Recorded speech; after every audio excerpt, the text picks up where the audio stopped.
आज एक सियासी अदाकार ने कमाल ड्रामा किया और सियासी शोहरत हासिल करने के लिए मीडिया की स्क्रीनों पे अपने आप को ज़िंदा करने के लिए अपनी गिरफ्तारी का ढंढोरा पीटा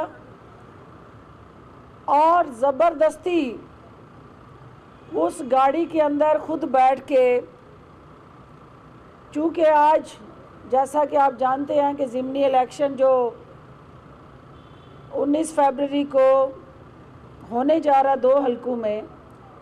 नून लीग ने बोरियों के मुंह खोले हुए हैं 2 हलकों में और लूट मार का पैसा,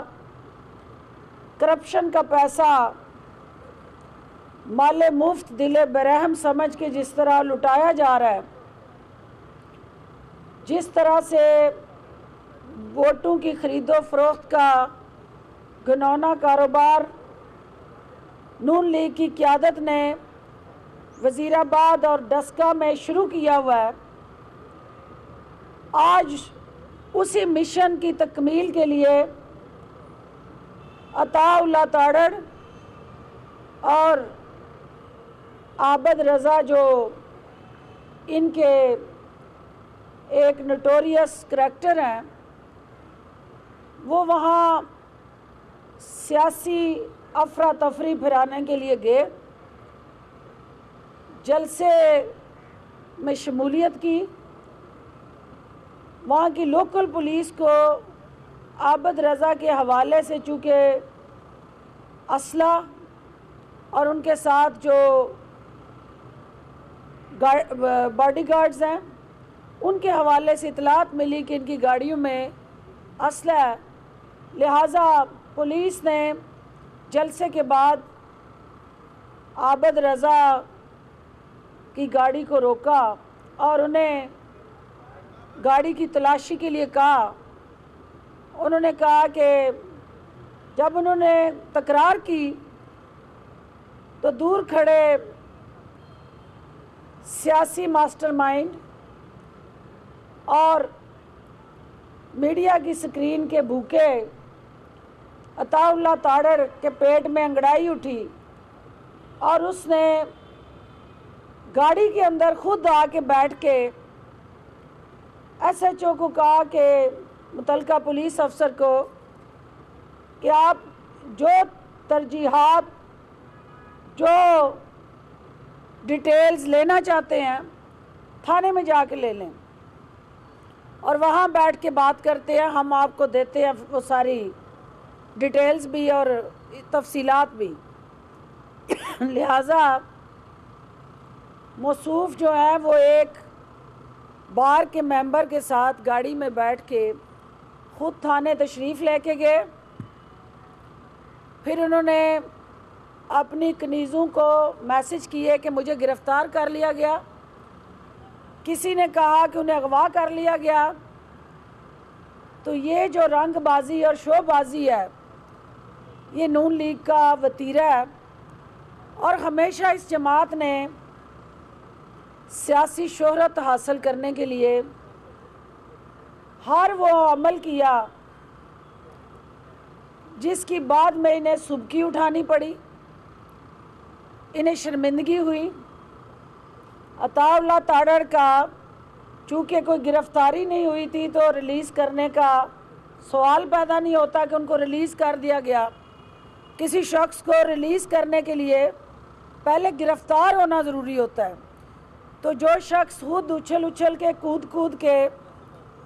गाड़ियों में बैठ के थाने में जाए और कहे कि मैं आऊँगा और मुझे बताएं,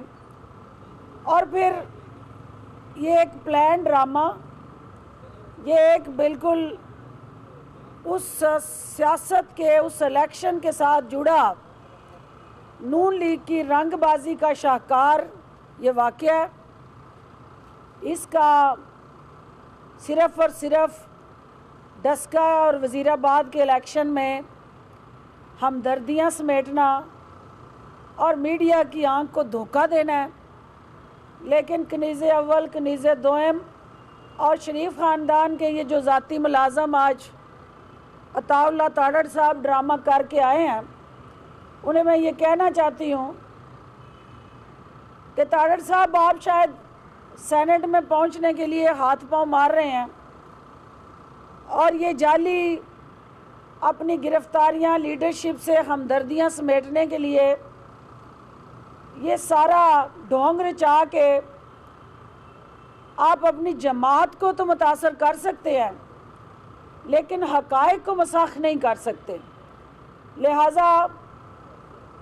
ये आज काबिल मज़म्मत जो इनकी तरफ से एक सियासी गीदड़ का इन्होंने रोल अदा किया है,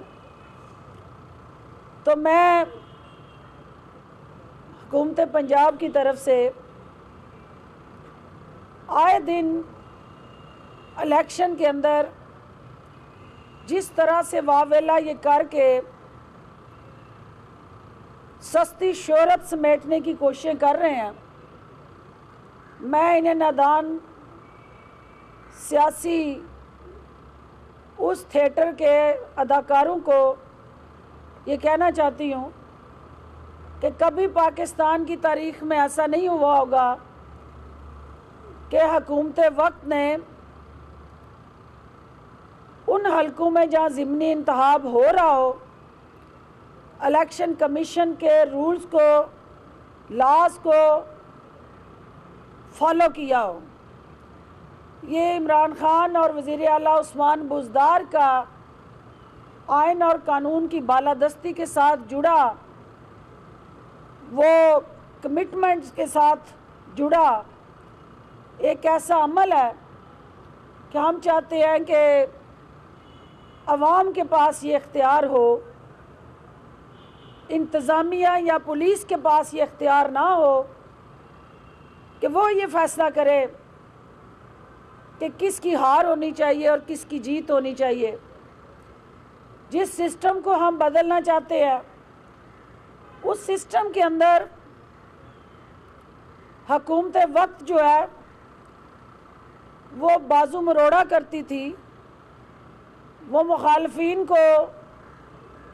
आड़े हाथों लिया करती थी और इंतज़ामिया उन हुकूमतों के इशारों पे नाचा करती थी। आज डस्के और वज़ीराबाद के अंदर अपोजिशन का दंदनाना, वज़ीर आज़म को ललकारना, बार बार हुकूमत को मसल दिखाना, कानून की खिलाफ वर्जियाँ करना, कानून को हाथ में लेना और सरेआम वोटों की खरीदो फरोख्त करके इलेक्शन के कवानीन को सबोताज करना, इन सब को देखते हुए भी हम ये जमहूरी अंदाज से एक जमहूरी हुकूमत होते हुए अपने मुखालफीन का सियासी महाज पे मुकाबला करना चाहते हैं और हम करेंगे इंशाअल्लाह। ये इख्तियार अवाम का है कि वो किसको चुनती है और किसको वोट देती है, लेकिन इस किस्म के ओछे हथकंडों से अवाम को गुमराह करने की जो साजिशें हैं उनको हम ज़रूर बेनकाब करेंगे। आज चूँकि वज़ीर आज़म की क़यादत में दो अहम इश्यूज़ जिन पे वज़ीर आज़म ने हमें रहनुमाई दी और हुकूमत पंजाब की जो तरजीहात हैं उनको सपोर्ट किया और सप्लीमेंट किया हमारी एफ़र्ट्स को। नंबर 1 ये कि इस वक्त हुकूमत के लिए जो सबसे बड़ा चैलेंज महंगाई का है, उससे निपटने के लिए हुकूमत पंजाब जो इक़दामात उठा रही है उसमें सबसे पहला और अहम कदम जो हाल ही में उठाया गया वो मार्केट कमेटियों को तहलील किया गया। और मार्केट कमेटियां इस बिना पे तहलील हुई कि जब हमने एनालिसिस किया, असेसमेंट की, डाटा कलेक्शन की, एवेलुएशन की, तो हमें पता चला कि होलसेल प्राइस और रिटेल प्राइस जो है उसमें एक वसी गैप है। जो आड़ती है जो मिडल मैन है और जो नीचे दुकानदार है उस तक वो चीज़ पहुंचते पहुंचते उसकी कीमत में 20 से 25% जो इजाफा होता है उसके ज़िम्मेदारों का तयन करना हमारी ज़िम्मेदारी और फ़र्ज़ है। लिहाजा वो गैप जो हमने आइडेंटिफाई किया जिसमें मार्केट कमेटियों का जो एक मौसर रोल होना चाहिए था वो उसमें नज़र ना आया और वो कमेटियां तहलील कर दी गई। उसके लिए एक अल्टरनेटिव प्लान हम लेके आ रहे हैं। आज प्राइम मिनिस्टर को उसकी प्रेजेंटेशन दी गई है। इन मार्केट कमेटियों को हम जहां डिजिटलाइज करने जा रहे हैं वहां इनको कमर्शलाइज इंसेंटिव के साथ पब्लिक प्राइवेट पार्टनरशिप से हम